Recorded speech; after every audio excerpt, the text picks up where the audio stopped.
What's going on, guys? My name is Wade with TechDaily, and in this video, we're going to be doing an updated review of the Samsung Galaxy A50 for 2020. Now, fun fact, this device was actually the second best-selling Android phone for 2019 behind the A10, with some 24 million units supposedly being sold worldwide. And while the rest of the world was already familiar with Samsung's A-series phones throughout much of last year, the US wouldn't actually get the A50 really until like late summer, 6 or so months after the initial announcement. But since then, this device has become one of the most popular smartphones here in the States. I think a lot of people quickly realized just how good of a device they could get for a really affordable price. And even though we've now seen the A50s and A51 launch too, people are still looking to buy the A50 as their next smartphone. So in this video, I'm going to go over everything you need to know about this device. I'll also talk a little bit about the Android 10 update it just finally received, and hopefully by the end of this video, you'll be able to decide if the A50 is worth being your next device, or if you already have the phone,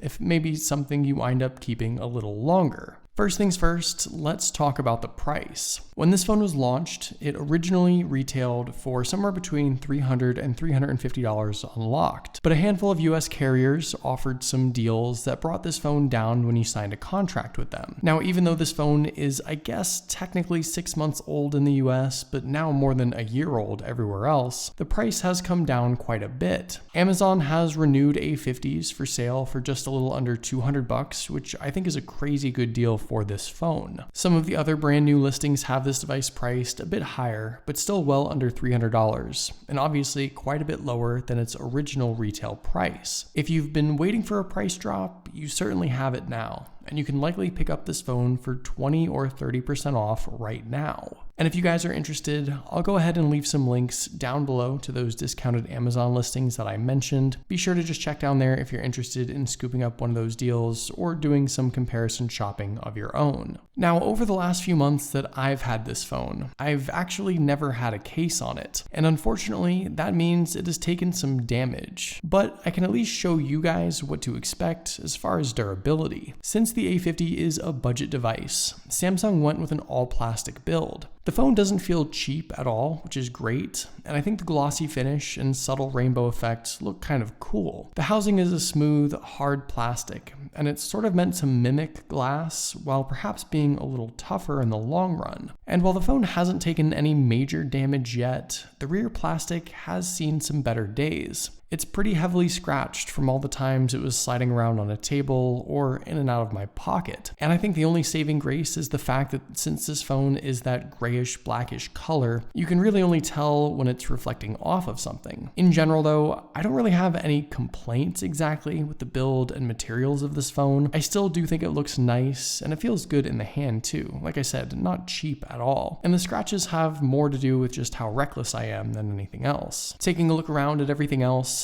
this is a phone that I think still holds up even in 2020. There isn't that much that gives this phone's age away, aside from maybe the Infinity U camera notch and slightly larger than average bottom chin. But this design is still miles ahead of even the latest iPhones, and compared to the Infinity O cutout of the new A51, the design changes are very minor. Overall, you've got a solid screen-to-body ratio and a big, bright 6.4-inch display that really stands out. I personally think the A50 is a great size. It's very comfortable and usable even one-handed, and it has the right proportions that make it not feel so tall and elongated like a lot of other phones do in 2020. You've got all the essentials: expandable storage via microSD, a headphone jack at the bottom, and an overall form factor paired with a great looking screen that I think look great from start to finish. And speaking of that display, that's something that I think caught my attention most when I picked up this phone last year. The A50 offers a Super AMOLED panel with a resolution of 2340 by 1080, and it packs 403 pixels per inch across the front. Last year when this phone launched, I thought the screen looked amazing, and now all these months later, I still think that. In fact, from the A50 to the A50s to the A51, Samsung didn't make any real changes to the display. And And even the A71, the newest and biggest and most expensive A series phone that Samsung currently offers this year, that phone still has nearly the same AMOLED panel as this phone. I actually think that's great because it means that if you already have this A50, you aren't missing out by not going with the latest and greatest. And if you're thinking about a new phone and maybe considering the A50, you know that you don't have to spend more to get a better display. This is honestly a viewing experience that far exceeds its price point, especially now that the phone is offered at a discount. In my opinion, it's one of the brightest, most colorful, most eye-catching screens for well under $300, and I think it's probably the selling point for this device. Unfortunately, not everything with the display is perfect,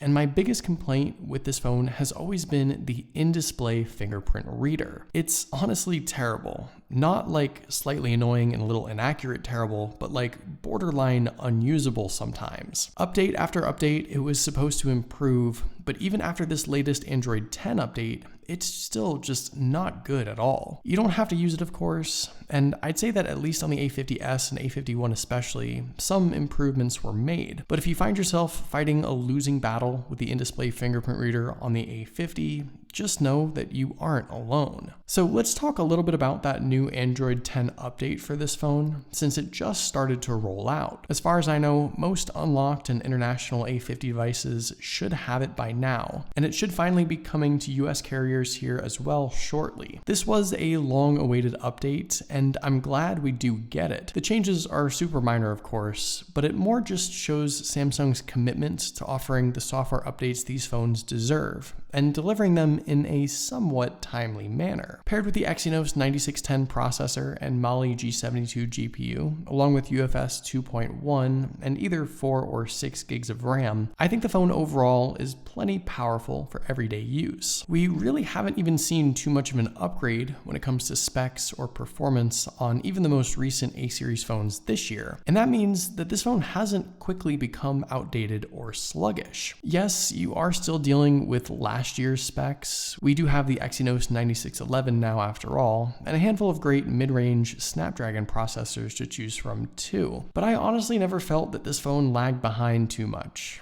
and I still feel that same way now. Android 10 gives this phone more of a refreshed feel than anything else. There are some minor UI changes, a few feature additions. You guys already know the drill. There's no surprises here. And I think for a vast majority of people, the phone can handle just about anything. In my time using it, I never felt it struggled to keep up, and even graphics-heavy games have played fine. All in all, it's still a device that can certainly keep up in 2020. So if you're concerned about performance being an issue, even looking ahead, I don't think you should be worried. And I've also felt that battery life on this phone has been pretty good as well. The 4,000 milliamp capacity battery inside gets me through a day's use under normal circumstances. And no, you don't get wireless charging here, but the 15-watt fast charger is useful enough in juicing up quickly. And I think especially with Android 10 now, this phone is well optimized to power through the day no problem. Realistically, the area where Samsung has made the biggest improvements, even just over the last 6 to 8 months with its phones, has been with its camera tech. We've seen more lens upgrades and lens add-ons to mid-range and flagship phones recently than I think we've ever seen before. And this is something where the A50 feels the most outdated. Don't get me wrong, what you do get is still solid. The triple camera setup includes a 25 megapixel f1.7 aperture main lens, an 8 megapixel ultra-wide lens, and the 5 megapixel depth sensor. And the results here are still pretty good. This phone takes some solid pictures in good lighting and in night mode too. There's plenty of detail, nice color, and it's well within the range of any $300 to $400 phone on the market right now. And by the way, I do have a bunch of camera tests and comparisons that feature this phone already up on my channel if you want to go more in depth. But just over the last couple of months, nearly every camera lens on the A50 line, from the A50s to the A51, has been upgraded or changed. That's what Samsung has focused most of their attention on, and I think their efforts efforts have paid off. If you're okay with what the A50 can already do, I don't think there's anything wrong with sticking with this phone. But if pictures and especially videos are something you value very highly, it may be worthwhile to look at a more recent device. This is especially the case with the front camera too. The 25 megapixel selfie camera is probably the worst of them all, unfortunately. Selfies just aren't great. So again, if that's something you really and truly value, getting a phone that's newer will be significantly better. So here are my final thoughts.